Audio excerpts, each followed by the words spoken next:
All right, what's up, kinfolk? We are back. This week we are focused on Egypt.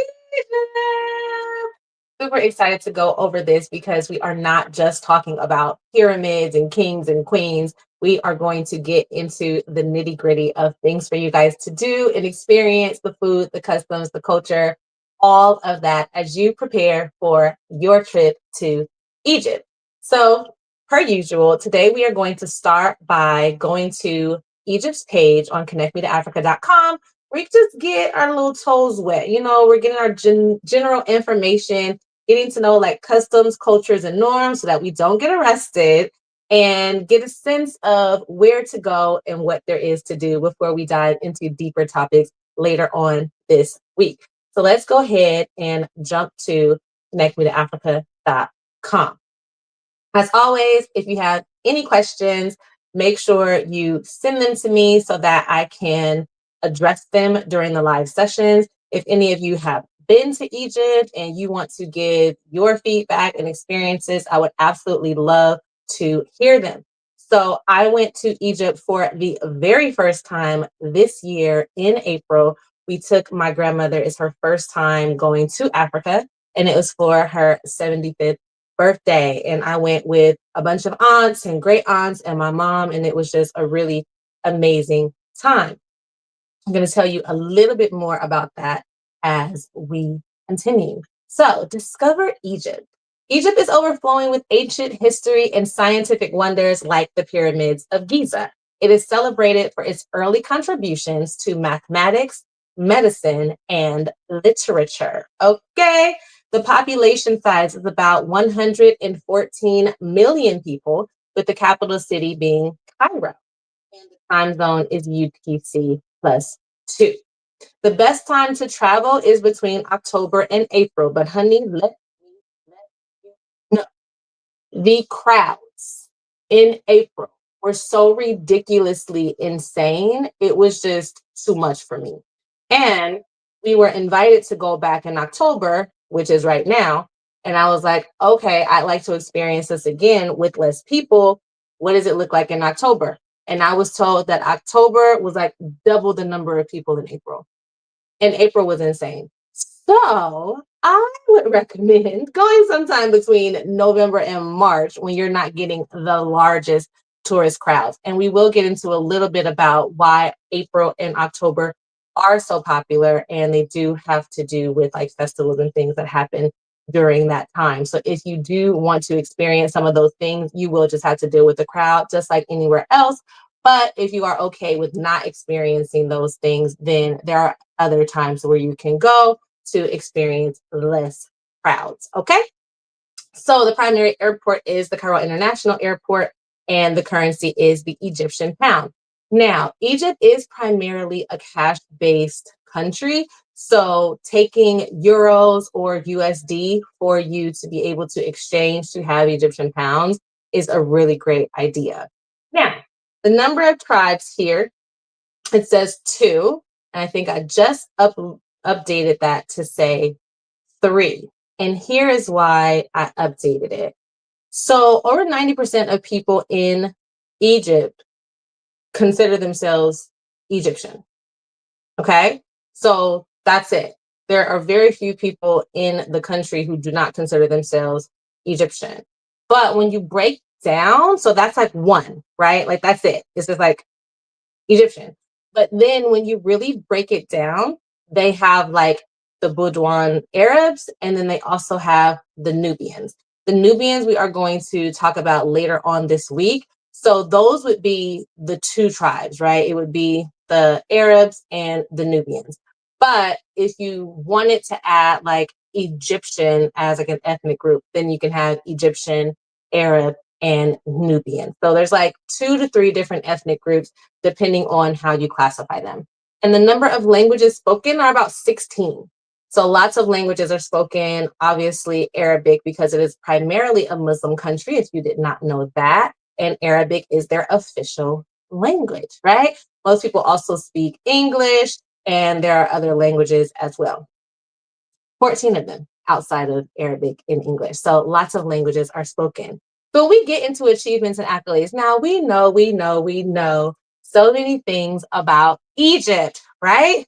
Obviously. So I'm going to brush through this a little bit and then also highlight some things that we may not be as familiar with. So it says Egyptian architecture, right? Going back to those mathematics. So it can be traced back thousands of years, and 7 locations have been identified by UNESCO as historically and architecturally significant.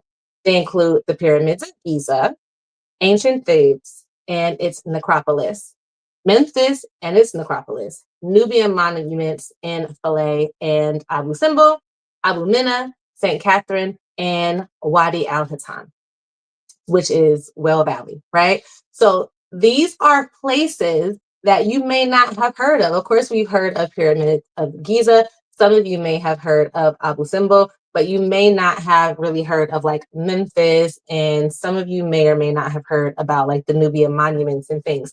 So when we are talking about where should we go in Egypt, it's not only to Cairo, it's not only to visit the pyramids of Giza, it's not only to Luxor, but there are other places where we can go as well if we are interested in experiencing those things. So Egypt has a wide variety of art from folklore to filmmaking, and it hosts many annual festivals showcasing new works. We're going to talk about festivals later on this week. I do have some festival posted, and I will be posting more before our discussion. And then some festivals are the Alexandria Mediterranean Countries Film Festival, the Aswan International Women's Film Festival, Ismailia International Folklore Festival, Cairo International Festival for Experimental Theater, the Islamia Mango Festival, the Yurgada Youth Film Festival, the International Festival for Drums and Traditional Arts, and the list goes on and on and on. Filmmaking in Egypt has been around since World War I. And let me just say this real quick, because I know a lot of people, oh, are Egyptians Black? Are Egyptians are Arab? Is Egypt really in Africa? Is it West Asia? And all of these different discussions that really are very like divisive in the end of the day. But what I will say is I really enjoy watching films by if the country that I'm visiting has a film industry and they create films. I really enjoy watching films for the countries that I am visiting in preparation for my arrival, especially if I am on a flight where they offer films, right? So I was tripping out because everybody talks about Egyptians being so light and all this and all that. And yeah, some of them are. Are they actually like Egyptian in origin, or did their families migrate to Egypt? Right? Is the question that's always on my mind. And when I was watching films created by Egyptians in Egypt, people was my skin tone. Hello, they're brown. Now, we know that people in West Asia are brown as well. And I'm calling West Asia the Middle East, right? Because I watched someone talk about how the Middle East and just calling that, making it East, is east of like Europe, is east of Western countries. And that's like a colonial mindset. So really, it is West Asia. So when I say West Asia, I'm talking about those countries that people typically consider the Middle East, right? And we know that those people are more brown. Hello, they are not white colored, skin colored people, right? And so I'm watching these Egyptian movies and I'm like, y'all swear Egyptians are white. And I'm sitting up here looking at these people who are brown. And then my mom had been to Egypt before I had, and went with my great aunt and my uncle and other family members. And they were like, they call themselves African. They're like, we African just like you. We Black just like you. Cousin, right? So again, why it's so important for us to go places and have our own experiences, because it's very similar to the African proverb. Y'all know that my African proverb is Monday through Friday, and I haven't done this one, but it's like history will always go to the victor until the lion can tell his story, right? Like as long as the hunter is telling the story, the hunter is always going to look victorious. But until the lion can tell his version of the story, uh-huh, where the perspective might be a little bit different. So making sure that we're not just listening to the rhetoric or what's trendy or what the masses are saying, because we know that typically when stories and narratives are created about Africa, they are wrong. Okay, so now back to connectedafrica.com and our general info. So we're going to talk about more about filmmaking and things, entertainment and things later on in the week as well. You guys know that you can always go to the entertainment section where I have things for you to look at regarding that. Okay, so obviously the pyramids of Giza were built around the fourth dynasty for three Egyptian kings. One holds, hold one of the great, and they hold one of the greatest secrets of mankind, as it's yet to be determined how they were built. Again, going back to those mathematics, right? Again, going back to like architecture, right?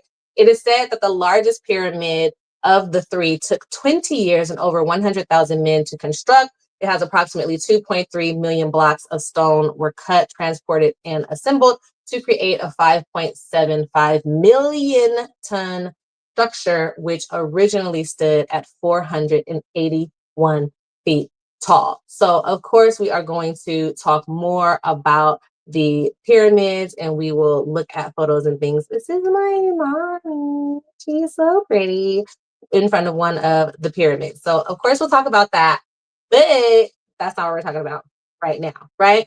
Okay. I also wanted to point out, in addition to like architecture and math, that ancient Egyptians developed grain farming, which was a sophisticated system of political organization, religion, writing, record keeping, and a foundation for art. So they developed grain farming and then also a sophisticated political system, religion, writing, record keeping, and a foundation for art. So it's not just about, oh, yeah, they created the pyramids full stop. No, they were instrumental in creating a lot of different systems that were then shared with other people as migration was occurring throughout the different continents and things like that, right? So we're going to talk a bit about some of the kings and queens and rulers later. One other thing I wanted to point out was like the international trade. So where Egypt is, and let's open up a map so that we can look at the Suez Canal and the Red Sea. Let's see. So if we go into, and let's just make it easier. Let's do a map of Africa instead of the world. Because Egypt is in Africa. All right, so if we are looking at this photo of Africa, we'll be able to see where the water points are. And we're going to talk a little bit about this later on as well. So Egypt is here. And then we have the Mediterranean Sea to the north and the Red Sea to the east. So because of this, look at all of the different places that are being connected. Egypt is connecting Europe, which is above it through the Mediterranean Sea. It's also connecting West Asia through the Red Sea, right? So with Egypt being kind of in that central location, it says in 1869, the Suez Canal was opened to connect the Mediterranean Sea to the Red Sea, making Egypt a major trade hub for Africa, Asia, and Europe, right? So it's a very central location that was able to connect it so that trade could happen amongst these three different continents, which is actually really cool and amazing, right? Okay. Last thing I will say is the current president has served since 2014. He has overseen the expansion and modernization of Egypt's infrastructure. So as we are looking, we're talking about like in the past, how they were able to create these systems and like record keeping in mathematics and architecture and religion and all of these things. And that is continuing with the current ruler, the president that they have, just making sure that they are always modernizing. They're trying to always keep themselves like one step ahead or at least keeping up with the rest of the world, which is like really great. So getting into our like where should we go type sections, let's go down to, let me see. these are our attractions. I want to talk about a couple of different locations. Alexandria is a place that I have not been and I would love to go. Alexandria is to the north. So, what I'm really interested in is because Egypt is a desert, right? But we just talked about how it has water on multiple sides. So by visiting, you can get the beach life, you can get the desert life, but you're not really going to get too much else in terms of scenery. So if we go to climate and weather, it's usually hot because it is desert, right? It has mild summers, or it says hot summers from May to September and mild winters from November to March. With Cairo specifically, averaging temperatures like 57 to 91. But if we go back to the Africa map, Cairo is like up in here somewhere. Cairo's not all up on the water. So if you are trying to have like more milder temperatures, you probably want to go outside of like the middle of the country, which is dead smack in the desert. So the coastline at the north, Mediterranean coastline, it is a bit more humid. And if you want water with less humidity, you can go to the Red Sea side. Okay. And then it says it's pretty much sunny all the time with daylight ranging between 10 and 14 hours a day. So I know that I am not in any way, shape, or form prepared for, this time that is about to go back. And then all of a sudden it's going to start getting dark at like 5 o'clock. I hate that. But in Egypt, they usually have like 10 to 14 hours of daylight, which is really great. Last thing that I want to cover before we end today is just to remind you guys that it is a Muslim country. We talked about Arab being the official language. So making sure that when we are in Egypt, we are dressing moderately. Now, this ties into the fact that it's hot. Okay, so we really have to make sure that we are preparing properly. When you are going to the desert, even if you are going to be in the beachy areas, everybody goes to Cairo, everybody's going to go see the pyramids. It is important for you to be able to dress modestly as to not offend, but also to make sure that you are comfortable. So wearing light fabrics like linens and things that are breathable is really a good idea. If you are wearing skirts and dresses, making sure that they are very long. I was on a camel with a long skirt. My mom did the pyramid camel ride with a dress. Pants would probably be better, but as long as you are making sure that you are dressing more modestly, even though it's super hot. And I think that's enough for today. So we'll go into a little bit more about customs and culture, but this kind of talks about like alcohol, how it's pretty much forbidden, even though tourists can get it in certain areas. It also talks about just festivals and things like that, the population, photos and videos. One thing, while you guys are out there taking your photos and videos, it is not okay to have photos and videos of Egyptians.